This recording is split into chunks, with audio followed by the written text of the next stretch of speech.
سلام و وقت بخیر دوستان و همراهان گرامی. امروز هم با یک ویدیو جدید آمدیم تا برایتان طرز درست کردن پم پم را نشان بدیم. ما برای درست کردن این پم پم یا پوپک از 2 رنگ نخ، چسب مایع، قلاب و قیچی استفاده کردیم و شما هم میتونیم به رنگ‌های مختلف یا به یک نوع رنگ یا رنگ‌های مختلف دیگه‌ای این پوپک رو درست کنید. دوستان عزیز، برای دیدن ویدیوهای بیشتر ما کانال ما را سابسکرایب، زنگوله رو فشار دهین، ویدیوهای ما رو لایک و میتونین نظرات و پیشنهادات خودتون رو در کامنت برای ما بذارید. اینجا ما از 2 رنگ نخ استفاده کردیم. شما هم میتونید از 1 رنگ، 3 رنگ، 4 رنگ، هر رنگی که دوست داشته باشید استفاده کنید. و اینجا مقوا داریم. مقوای ما تقریبا 10 سانتی متر هست و میایم به این حالت طوری که سر نخمون پیدا باشه. این نخا رو دور مقوا به این حالت میپیچیم. اگه خواسته باشین پم پمتون پرتر معلوم بشه، نخ بیشتری میپیچید. اگه کمتر دیگه اون هم بستگی به خودتون داره که چه اندازه نخ میپیچید.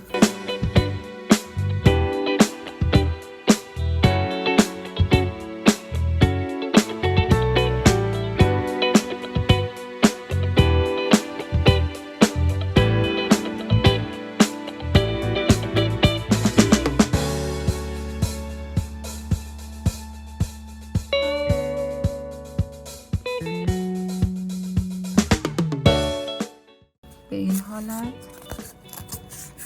سر نخ و ته نختون از پیشتون نره که پام پامتون خراب میشه. خب الان ما به یک مقدار نخ دیگه احتیاج داریم.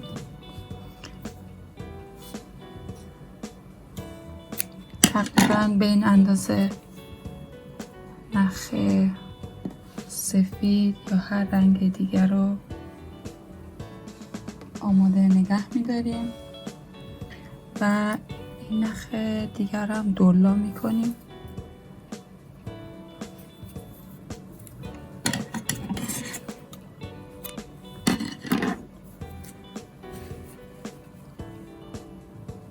به این اندازه.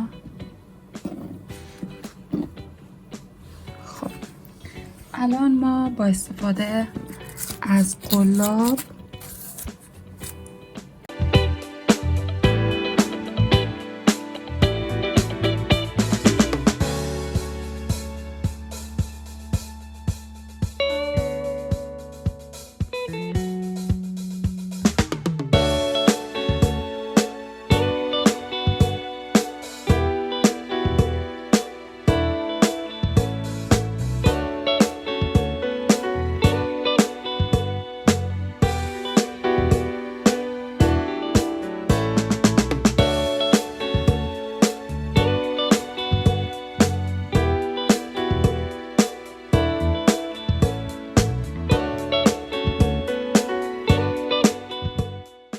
خب دوستان، این طرف رو که جمع کردیم و با نخ محکم کردیم، طرف دیگه رو هم همینطور با قلاب جمع میکنیم. کارتن و قسمت وسطش رو به حالت در میاریم که قلاب ما راحت بتونه بره.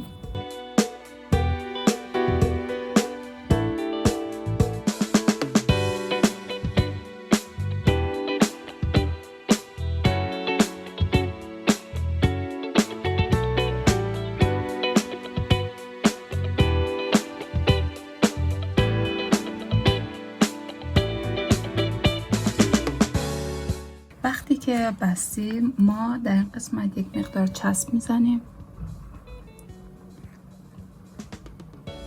این چسب باعث میشه که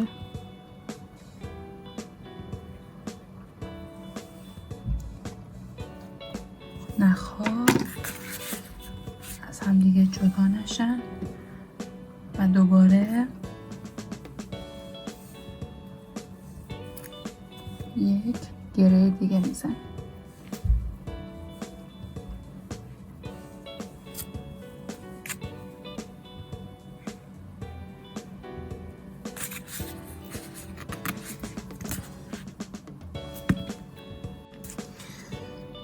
یک کمی که چسبش خشک شد، ما این رو از داخل کارتون در میاریم.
بله دوستان، وقتی که ما نخامون رو قیچی کردیم، این قسمت رو به دو طرف مساوی تقسیم میکنیم.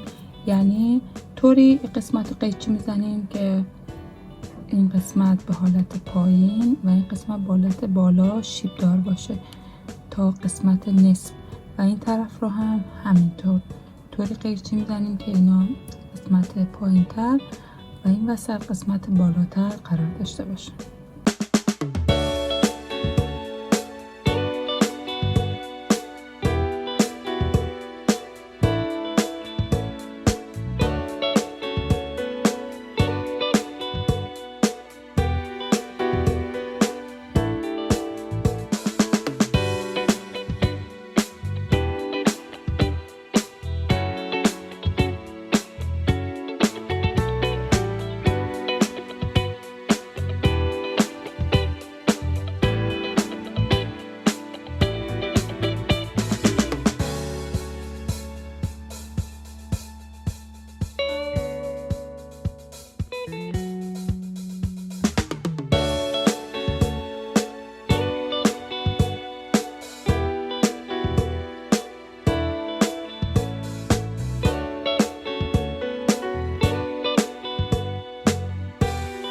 خب دوستان، وقتی که به این حالت قیچی زدیم تموم شد.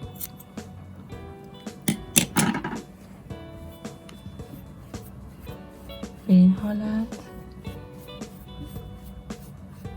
با هم دیگه یک جا میکنیم.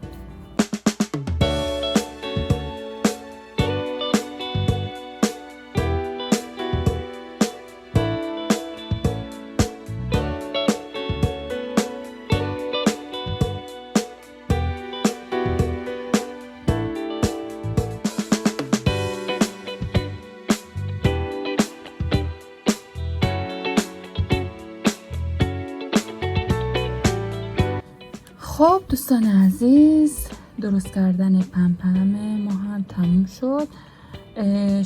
هر چقدر که نخا رو بیشتر بپیچین پرتر به نظر میرسه و میتونین در عرض چند دقیقه برای خودتون پم پم درست کنین.